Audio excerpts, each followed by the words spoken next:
عالی جناب صدر صاحب، موسم و سامعین اکرام، السلام علیکم۔ میں شاہین خان، طالب علم جماعت ششم، national Urdu high school Parbhani. میری تقریر کا عنوان ہے تعلیم کی اہمیت۔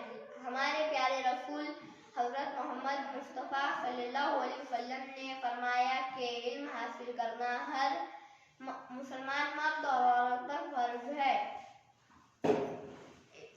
اس حدیث میں حضور نے تعلیم کی اہمیت پر زور دیا ہے، جس کی وجہ سے انسان کو اشرف المخلوقات کا درجہ عطا ہے۔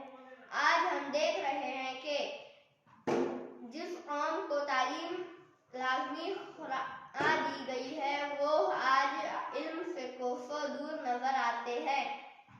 یہی وجہ ہے کہ ہم ہر شعبے میں اپنی شناخت کھو چکے ہیں۔ علامہ اقبال نے کیا خوب کہا ہے، حیرت ہے کہ تعلیم و ترقی میں ہے پیچھے، حیرت ہے تعلیم و ترقی میں ہے پیچھے، جس قوم کا آغاز ہی اقرا سے ہوا ہے۔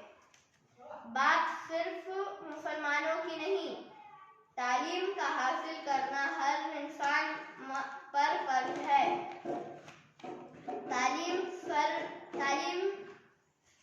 تعلیم سے دوری کی وجہ سے بیکاری اور مفلسی نے گھیر لیا ہے۔ یاد رہے، دنیا کی ترقی کی کنجی تعلیم ہے۔ تعلیم وہ روشنی ہے جو زندگی کے ہر اندھیرے کو مٹا دیتی ہے۔ آج جدید تعلیم کی ضرورت ہے۔ ماڈرن ایجوکیشن کی موبائل اور کمپیوٹر کے دور میں ان کو علم حاصل کرنے کے ذریعے بنایا جائے، نہ کہ کھیلنے کا۔ ذہنی نشو و نما کے لیے نفسیاتی طریقے استعمال ہونے چاہیے تاکہ بچوں کی صلاحیت اجاگر ہو سکے۔ دنیا کی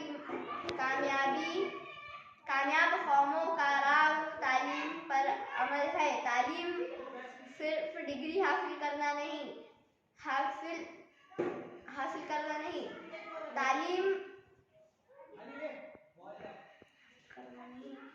بلکہ تعلیم